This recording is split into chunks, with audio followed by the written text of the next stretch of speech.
السلام علیکم، welcome back to my channel, welcome back to another video. آج کی ویڈیو بھی ایک نہیں بلکہ کئی میسیجز پر مشتمل ہے۔ یہ ویڈیو ان کے لیے ہے جنہوں نے گھر میں پرندے رکھے ہوئے ہیں، یا وہ جو گھر میں پرندے خاص طور پہ کبوتر رکھنا چاہتے ہیں۔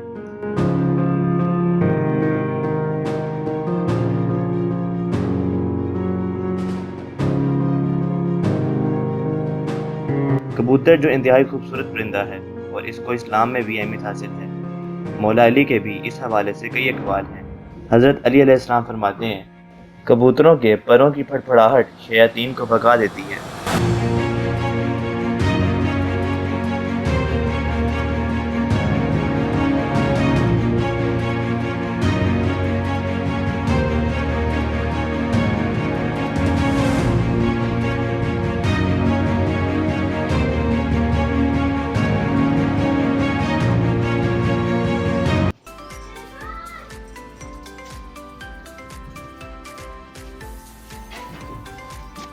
اگر آپ نے گھر میں کوئی بھی چیز رکھی ہے، بے شک وہ کوئی پرندہ ہے یا پودے وغیرہ ہیں، ان کی حفاظت کی ذمہ داری آپ کی ہے۔ ان کا خیال رکھنا، ان کی ضرورتوں کو وقت پہ پورا کرنا، وہ ساری آپ کی ذمہ داری ہے۔ جس طرح آپ اپنا خیال رکھتے ہیں، اسی طرح ان چیزوں کا بھی خیال رکھیں، کیونکہ وہ آپ پہ فرض ہیں۔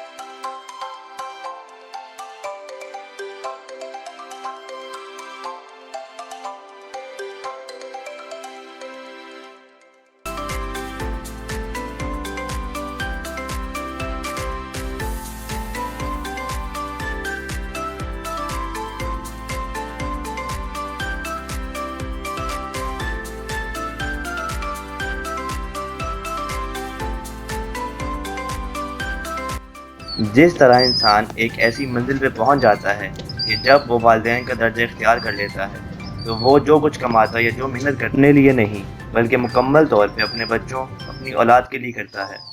جس طرح یہ کبوتر جو کچھ کھاتا یا پیتا ہے، یہ سارا اپنے بچوں کے لیے کرتا ہے۔ یہ جو کچھ کھاتا ہے اپنے بچوں کو دے دیتا ہے۔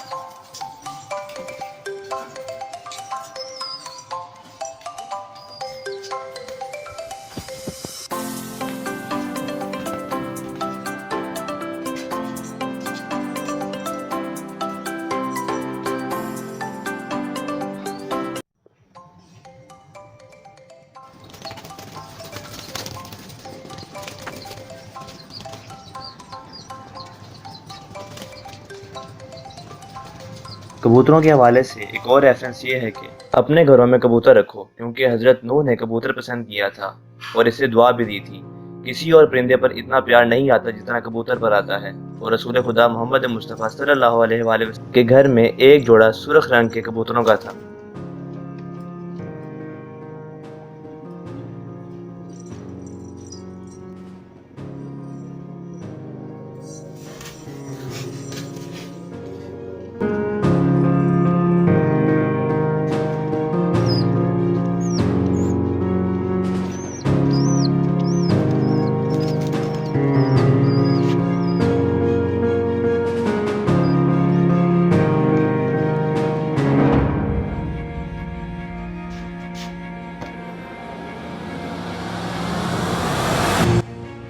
جس طرح آپ اتنے روزے دیکھ لیں، جیسا ایران، کربلا، نجف، جتنے ائمہ معصومین کے روزے ہیں، مکہ ہو، مدینہ ہو، مسجد نبوی یا خانہ کعبہ، ہر جگہ آپ کو کوئی مخلوق نظر آئے یا نہ آئے، آپ کو کبوتر ضرور نظر آتے ہیں۔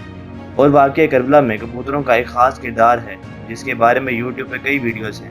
امید ہے آپ کو یہ ویڈیو اچھی لگی ہوگی اور اس ویڈیو میں دیے گئے پیغامات آپ کو اچھے لگے ہوں گے۔ اگر تو آپ کو یہ ویڈیو اچھی لگی ہے تو اس ویڈیو کو لائک کریں، اس کو شیئر کریں، اس پہ کمنٹ کریں، چینل کو سبسکرائب کریں، مجھے دعا میں یاد رکھیں۔